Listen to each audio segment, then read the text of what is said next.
Owning and operating a dance studio business is not like running a sandwich shop, but we do it because we love it and our work is important.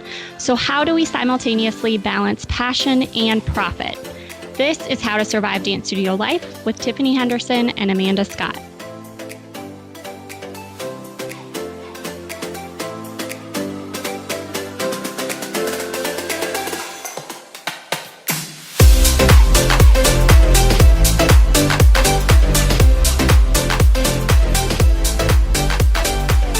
Let's get started. If you've missed part one of this series, Revenue and Recital, please click back to the last episode and take a listen there first.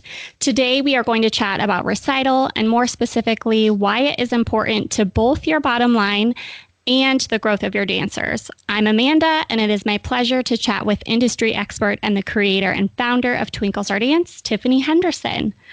So big news, Tiffany, you recently launched your first curtsy collection for Twinkle Star Dance, a collaboration with Revolution Dancewear. Can you share a little bit about this? Yeah, well, I'm really excited about this partnership with Revolution. We've always had a partnership with them, but this is going deeper into it. And I got the opportunity to design and have input on 20 new styles of costumes that will debut in March 2020. And I got to work with their amazing designers. And I just have ideas on, okay, I have this great dance and I need a red dress with this cute bow. And they were so great. We kind of went through the process together and came up with 20 amazing designs that will work, that's perfectly paired with our choreography and with our program, and then also is priced really competitively. So everything is under $36, $38. So those are the things that I wanted to accomplish. I wanted to expand their line so that if you're somebody who wants to use if you're one catalog studio, I just want to get everything from one company. We wanted to help expand their line and then also pair the costumes with our choreography and make it really affordable specifically to our Twinkle Star users. So it was a really great process, and I'm really fortunate to be able to work with their amazing designers. Yeah, and I know we got to preview them live in person at the Pinnacle Dance Conference in July. And I think it was also very fun to finally see them go live last week on the Revolution Dancewear website. So if you're looking at costuming your recital dances, those are already up there for you to choose from. Anything that is paired with Twinkle Star Dance choreography has a cute little star on the image on the Revolution website. So that's a great way to be able to shop the collection. And like Tiffany said, you get special pricing on those curtsy styles. We've also been very busy planning our upcoming Thrive event in Dallas, Texas, November 14th and 15th. Do you want to talk a little bit about Thrive and what studio owners and teachers can expect? Yeah, for sure. I'm very excited. Our first event is going to be in Dallas, Texas. And this is a partnership of what Revolution does at Energize and what we do at our Twinkle Star conference. It's now called Pinnacle. And we're putting those things together to create these little mini events throughout the year. So you don't have to wait till summer to get reconnected with your dance community, get new information, business classes, movement classes, mostly recreational classes that we focus on through Twinkle Star Dance. And so we just decided to partner up and create an event called Thrive. We're going to be going to 3 cities. The first one is Dallas, yeehaw. And then we'll be going to Secaucus, New Jersey, and then back here in my hometown of the Livermore wine country in February. And again, those are just, they're about a day and a half workshops there where you can come in, you can bring your teachers, you can bring your admins. But if you just need that inspiration mid-year, or if you didn't catch us in the summer, or you're interested in what we do for Twinkle Star Dance or coming to see costumes for Revolution and sort of how it all works together. So I think what's really great about our partnership with Revolution is that they are listening to what dance studio owners need and creating systems that help us, either do dress code or costumes easier, and make our lives just more streamlined so that we can really focus on the dance studio and the students and managing our business in that way. So they'll be coming and being a partner in that, but really showing costumes, but then also talking about the systems that they have, Nimbly and Nimbly Direct, that help us make money on our dress code, and then also ordering costumes, that ordering costumes sort of problem that we have when we order them and then we receive them, and it takes so much time. So they've created systems to help us streamline that process. And like I said, get back into the classroom or get back into training our teachers and making our studio the best it can be. Yeah, and as you're saying that, I made a little note. We'll have to reach out to Paul and have him on the podcast as a guest to kind of talk about Nimbly and Nimbly Direct and how he worked with Revolution to really create this system to make ordering costumes a lot easier, specifically for dance studio owners and even for your parents. Tune into that for a future episode. Let's get into today's discussion. That's kind of a nice segue. We're going to talk about recital. So can you just share a little bit of insight from your experience about how important it is to get your dancers on stage more, specifically at your own shows? Yeah, for sure. I think the focus on your own recitals is vital for several reasons. And sometimes we focus more time preparing to take dancers to a competition or outside performance and forget the value of telling our own story, through our own shows and recitals. And our shows are an opportunity to create a message which connects us with a broad audience through dance. And that message, which is entirely up to you, gives an insight to the mission and core values of your studio. So this is a great opportunity, and you have a captive audience where you can affect an emotional change, or introduce them to things that they have never seen. Because watching joyful kids dance will make anyone happy. It also brings together family and friends and becomes a tradition bearing many happy memories. So I think there are 5 reasons your recitals should be one of your biggest priorities. And the first one is it helps you control your culture. You get to set your tone for your recital environment. At TDA, at our studios, we strive to create a supportive, positive, age-appropriate experience that also emphasizes teamwork and storytelling through our shows. Because oftentimes, the most memories for the dancers they're made in the wings and off stage. They get nervous together, they cheer on the graduating seniors and make each other laugh. And those are the memories that they will remember when they look back on their experience at their dance studio. It's probably not, it's not going to be that when they won that overall trophy. It's going to be your recital is that's their family. When they come into that theater, if it's the same theater every year, it brings back the memories from the years past. So I want to just remind everybody how important these events are for everyone involved at your studio. The second reason that this should be your biggest priority is that your recitals put less pressure on your dancers, or a different type of pressure. Because in the absence of competition, the dancers may be more open to be expressive and artistic. They'll take more chances, right? They won't be so afraid to fail. Because the non-competitive experience leads to a collective mentality where everyone can and is encouraged to succeed. So there's nobody hoping that someone doesn't do well so that they do well, right? It's not like, okay, in a competition or you're at a scholarship audition, we know that there's only so many spaces. So if your friend does well, it might mean that you don't get picked. But in your recital or at your show, that's never going to happen. Everyone plays a role on stage. So of course there's going to be people that are still front and center, and I get that part. But in the end, I'm hoping, and our goal is to get them to work as a team.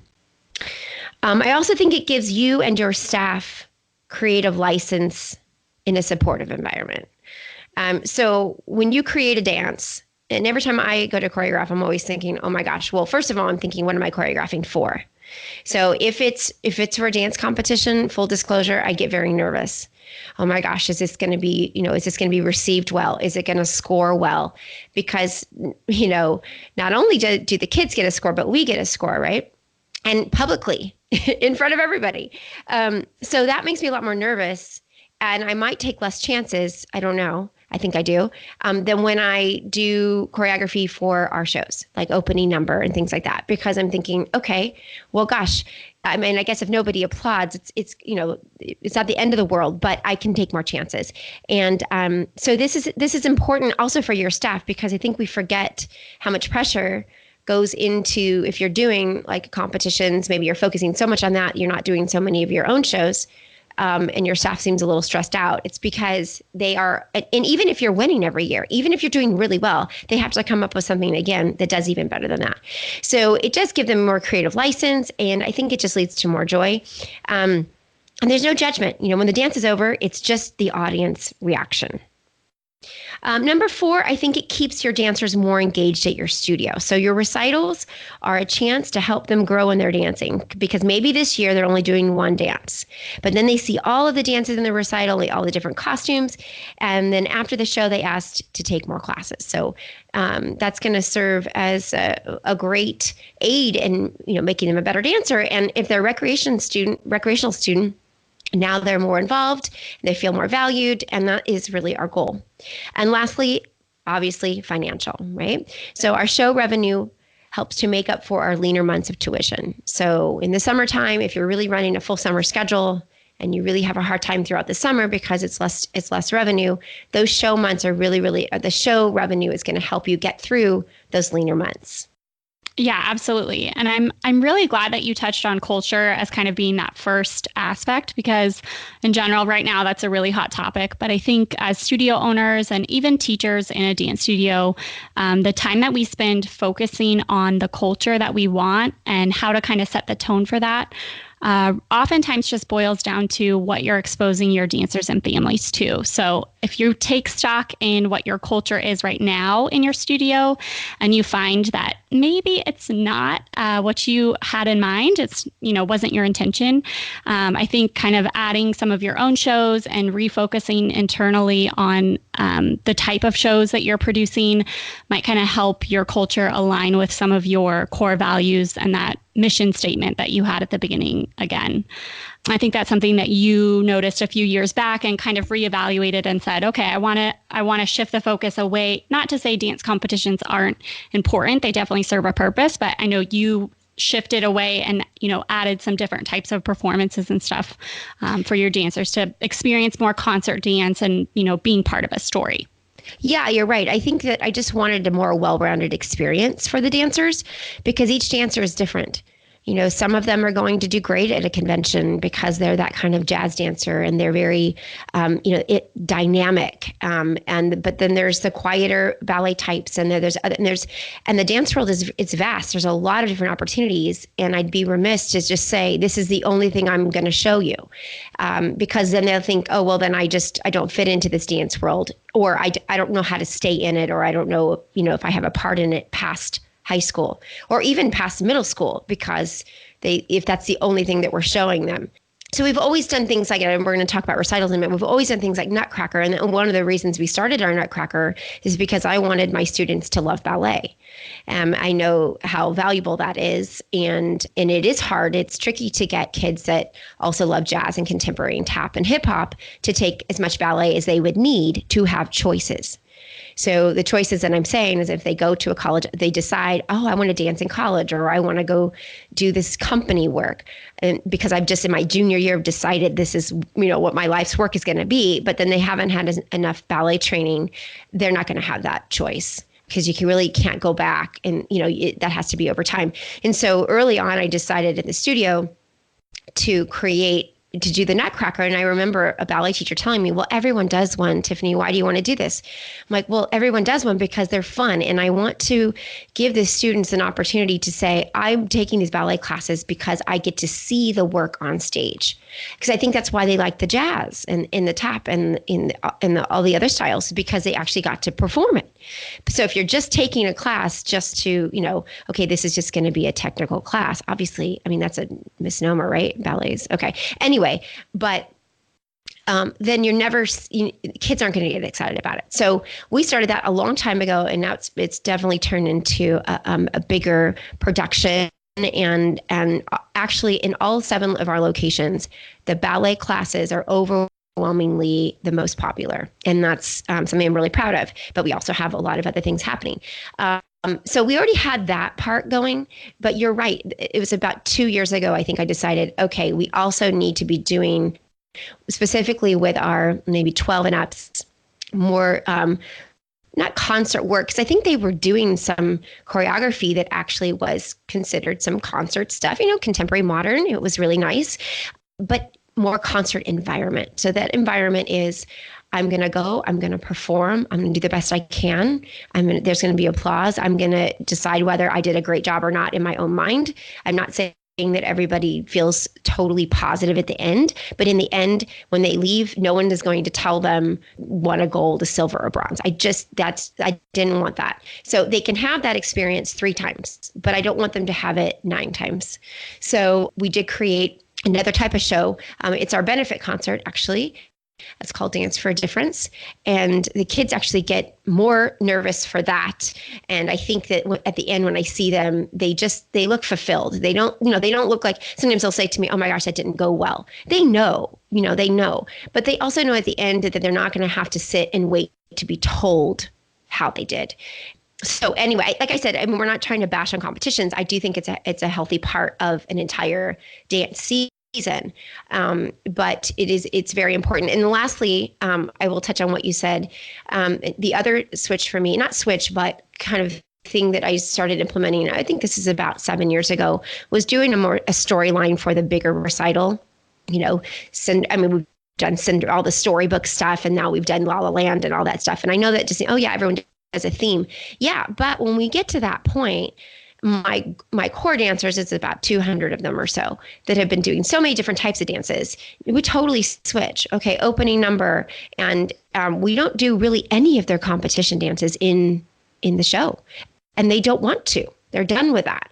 It's big. We do. Lurie does an amazing tap production. They do a big ballet piece, and then they play main characters. So it becomes about telling a story. And isn't it all about telling a story? And then they really work as a team. So I've seen that creating your end of the year recital and making it more of a production, making it more of a storyline has really gotten specifically your company kids more excited about doing that rather than going, okay. And the parents aren't really asking anymore, why can't we see our 20 competition dances? They don't ask because they look forward to this different experience. And again, with a story creates great culture and environment, being there, everybody supporting each other. And it's pretty wonderful. Yeah. And just to kind of recap, if you've been following along, Tiffany does somewhere around 35 different shows over the course of the season. So she has her holiday shows. She does a Dancing Holiday Magic and a Nutcracker. She does a company showcase in February to kind of jump off for the competition season. Dance for a Difference, which she talked about as being kind of her benefit performance. And they do an in-house convention tied to that. And then she has her recitals. So she does a Showtime show and then the big show, which is more of a story. So I'm sure some of our listeners are sitting here thinking, wow, that's overwhelming. But how do I get my dance families on board with even doing just 2 shows per year? So say you're just going to put in like a Dance and Holiday Magic and Nutcracker, and then your spring shows, Showtime and Big Show. What are some of the ways that you're getting your dancers excited about your show and involved in your shows? Yeah, absolutely. I think people want to engage in an experience versus an event or recital. They want to know how your recital is going to feel and look, and less about the details. And this is very different from 10 years ago. And I think we have to adjust to the new generation. For example, now we announce our show with images and just simple bullet points highlighting the recital experience. So it has absolutely changed. Getting people excited about stuff is a little different. I'm not saying it's worse or better. It's just different. When I first opened my studio, I would talk about, we all do the recital. And most of the time what they wanted was a 4-page packet of information with all the rules and all the information. And I couldn't give my parents enough information. And so, of course, for a long time, that's what we did. And then about 3 years ago, we saw a decline of people wanting to be involved in our Twinkle Star show, which is our preschool show. And that should be going the opposite direction. So I started looking back. I'm like, okay, well, what do we tell them about recital? And it wasn't that it was too expensive, or they actually didn't even want to know about it. They did, but that wasn't what excited them. They just said, oh, we just don't need to. And I thought, okay, they're not seeing the value of this. So we changed the way that we talked or marketed, I guess, the experience. And it really is about how it's going to feel. So if you're finding yourself in that place where you're like, okay, I want to get them to do a holiday show because I'm seeing that I would prefer to do that versus this other thing we were doing, because like what I'm saying, it's better. I can control the environment. It's great for revenue, all those good things. How do I get them excited? Well, it just starts with some images, some simple text, making sure that you have a name for your show.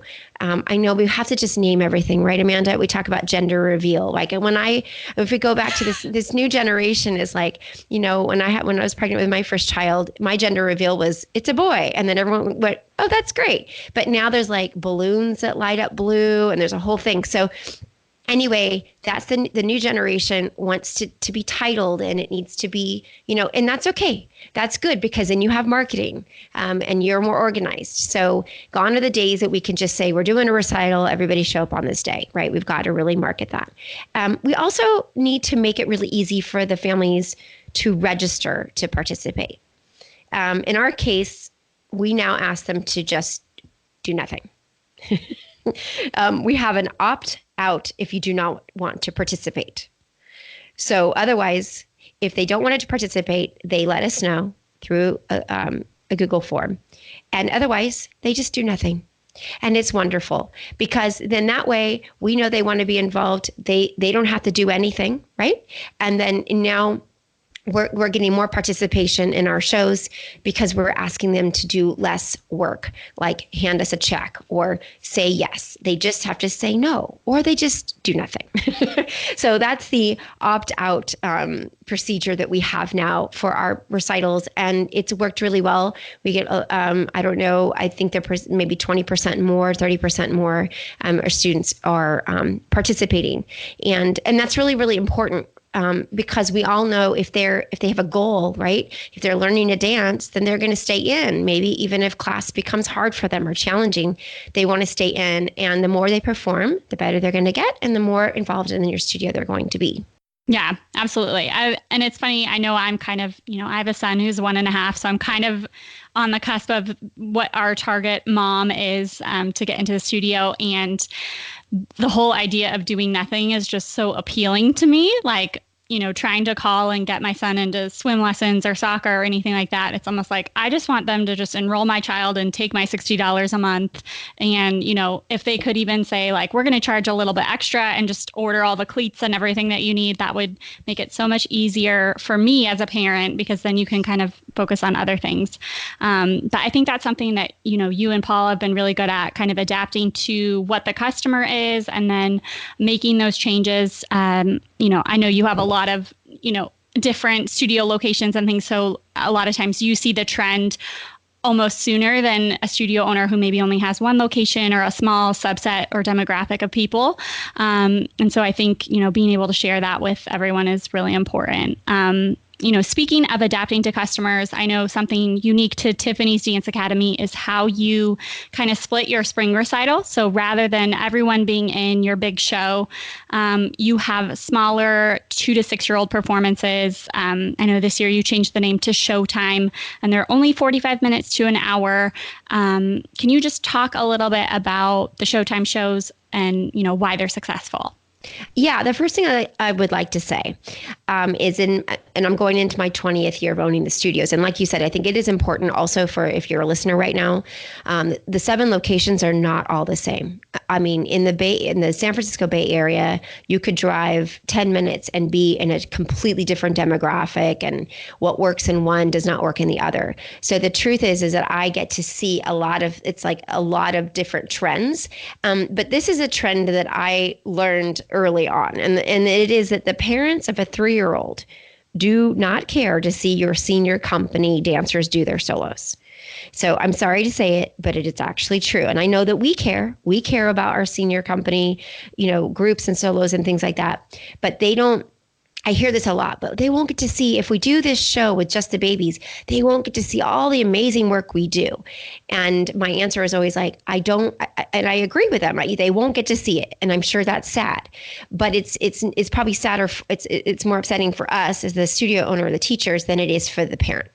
They really just want to see their child. They don't even quite know what this dance thing is yet. So of course, if you can, in our smaller shows or our Twinkle shows, we do put a few company dances, but we typically try to keep it upbeat, sort of like themes, because they don't you have to get them ready to see certain things. So they do get to see a few, but in the end, they're really, really coming for the 3-year-old.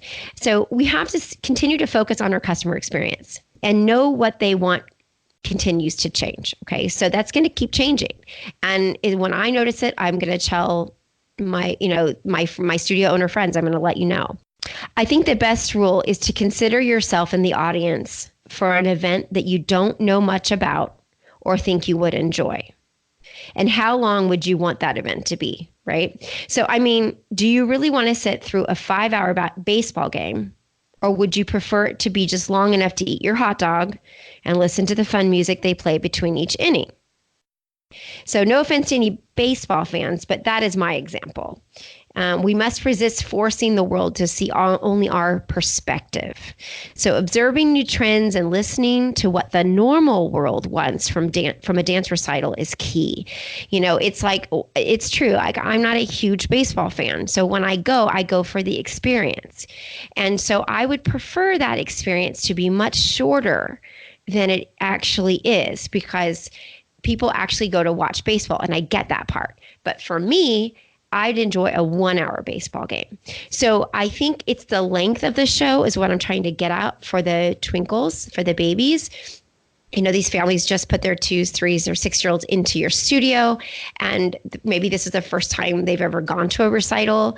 And I'm not trying to be like sexist here, but the husband probably says like, how long is it? And then the wife can say, or whatever, the partner can say, guess what? It's only a half an hour. And then eyes light up, yay, let's do it, right? But if you say you have to come sit through 2 hours of watching other people's kids dance, I'm not sure that is going to elicit the same positive response. So, I think we have to just open our eyes to what normal people, we're not normal, to what normal people might want. And all you have to do is put yourself in a position of sitting somewhere, captive audience, can't leave, can't do anything else. And how long would you want that to be? So, I started to really understand that. And now we do, for our 2 through 5-year-olds, our shows are between half an hour to 45 minutes. Some are an hour. We can do 6 of those in one day. Everybody comes out happy. It's age appropriate. It's everything that the parents want it to be. And then as they get older, they come into our bigger productions that we do also in the spring. Yeah, and I've been talking with a couple of studio owners, because I know you're a big proponent of kind of separating your 2 to 6-year-olds or 2 to 5-year-olds out of the big show, to have those early customers have a good experience for their recital. And I was talking with a studio owner the other day, and she's like, what's funny is I had more parents whose kids had like moved up to the big show complain and say they missed watching the younger kids.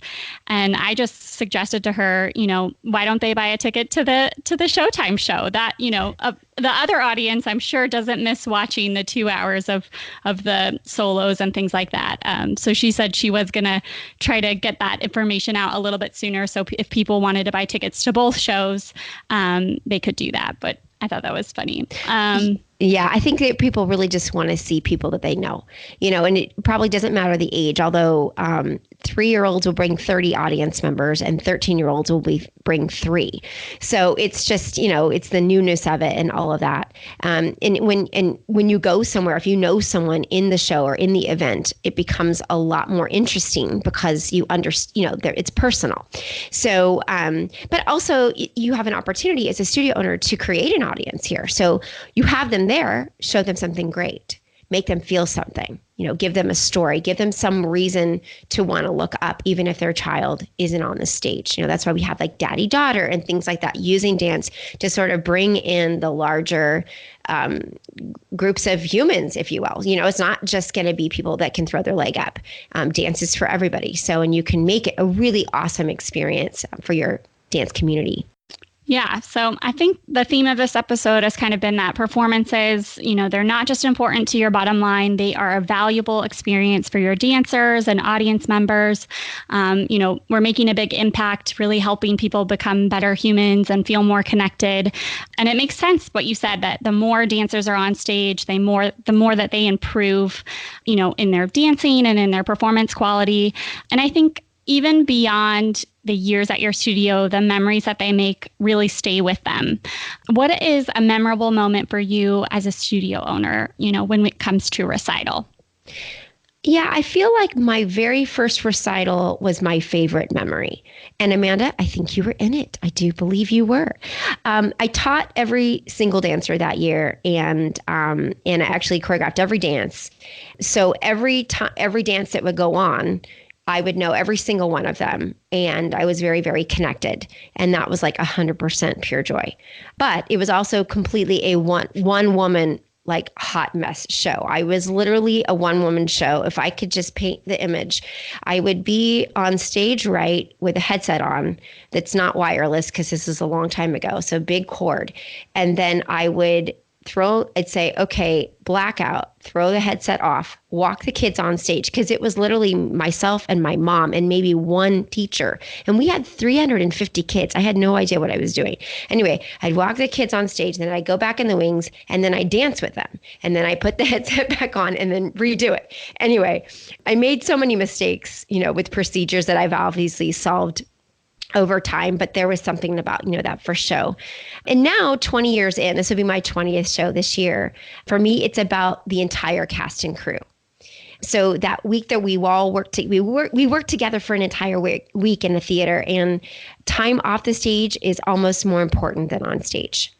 And I'm also really lucky to get to have these recital experiences with my entire family. It's been pretty neat building a family business, and I'm really, really fortunate that both of my kids dance and are all involved in dance. All my kids are involved in the dance recital in some way.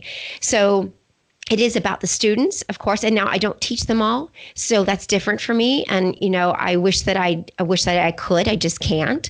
But now I'm hoping that that I'm being perceived as somebody who is calm on the most side, right? I'm pretty calm at the recital. We didn't touch on this, but I think that's important, to be organized in a way where if you're the studio owner, if you're completely stressed out, everyone's going to be, and I have been that person. I have. But now I want to enjoy it. I want to enjoy it because I'm seeing, after the students go through, you don't see them again. And these are memories that last forever, but it really is, it's here and then it's gone. So for me, it's about getting, on and off stage in the wings. I take more pictures in the wings with everybody than I even look at the ones from out front. But, if I know it can be a stressful time, but this is what's good. If you're listening to this right now, you can think, okay, how do I make my recital less stressful, right? How do I get to, how do I arrive and go, I want to enjoy this day? And that's really just about planning and organization. And if you're starting to plan now and starting to be organized now, organizing choreography and make sure, all of those pieces together, then when you get there, you will be able to enjoy it to its fullest. Yeah. And I think it's actually funny. I just noticed this as you were kind of talking about the first recital, because, I was there as a student. But I looked up, and in my office, I have the trophy that you gave us from that first recital. I have gotten rid of all of my trophies from like competition days and things like that. You get married and your parents bring the U-Haul truck and all of your stuff from childhood, like, okay, this is your responsibility now. And kind of editing that over the last few years, for some reason, I just couldn't quite let go of that tiny little dancer that just reminded me of that feeling of being part of a family and being on stage and, working towards that. So I just thought that was funny. That's so sweet. Well, that's really interesting, and and kind of like my theory, but I don't know. When you think back, Amanda, on your experience as a dancer, probably, I'm just asking, is that the memories that you have from recital stand out more than the competitions, and that's kind of, is that the theme there? Because I think that's what I'm trying to say is that, I just want to make sure we're putting equal focus on these things because I think it's really important to the dancers long term. Yeah, absolutely. Yeah, I mean, I have more memories, I think, in that little dressing room in Chabot where everyone kind of had their place that they go to. And then, as people kind of graduated out, other people would come in and have like their set mirror and things like that. But for the most part, just, getting ready for the show, warming up before the show, going out to dinner all together afterwards. I think, of course, being on stage and working together was also a big memory. But, there's those little moments between performances and things like that where those kind of stay with you. Yeah, that's wonderful. All right. So a new segment that we want to introduce into the podcast is a studio success story, just really highlighting Twinkle Star Dance Studios in our community and how they have found success with the program. So the person or studio owner that I want to highlight this week is actually a former teacher. She worked at Tiffany's Dance Academy, and she's now a studio owner, Lindsay, and she owns Star Path Dance Academy in Cary, North Carolina. And we got to connect with her again at Energize over the summer. She was just telling us about really the word of mouth marketing that she's experienced by having the Twinkle Stars and Show Stars program at her studio. And just also Lindsay is, very engaging and really specializes in working with that kind of 2 to 8 year old age group. And I think she told us she had over 700 dancers enrolled at her location, which has about 2 studio rooms. But what was becoming a problem for her, which is a good problem to have, is she had 200 students on her wait list. And so she is working tirelessly with her parents, who are also owners in the business, to open her second dance location. I think she's actually opening it in the same town to kind of help combat this waitlist issue. But it's just really exciting to be able to celebrate Lindsay and the success that she's finding with Twinkle Stars and Show Stars. Yeah, and I would say about Lindsay as well is that her personality is so engaging and so enthusiastic that it's just contagious. So, that's just a nod to, trying to make your life as stress-free so that you can become the best you can be, because her personality is what sets the tone for the whole studio. And obviously it's great dancing and all that, but in the end really is about, do I want to be in this happy, friendly place? So congratulations to Miss Lindsay. We knew she'd be a success. Yeah, it's fun to celebrate. And of course, having the personal connection there is very fun as well. So as we kind of wrap up today, I just want to put a little shout out. Be sure to follow Twinkle Star Dance on Facebook, Instagram. We're also on YouTube where this podcast gets posted. And if you have any questions about Twinkle Star Dance or how to implement our program into your studio, feel free to send us an email. It's info@twinklestardance.com. And Tiffany, thank you again for sharing all of your experience as a studio owner. If someone wanted to connect with you personally, where can they find you? Absolutely. They can send me an email. I'm just Tiffany@tiffanydance.com. You can also find me on Facebook, just as Tiffany Henderson, or follow me on Instagram. I'd love to connect with you, especially if you hear something during this podcast and you think, oh my gosh, you have a question or you have a comment about it. I'd love to hear from you. All right. Thanks, everyone. Tune in next time. Thank you, Amanda. Bye.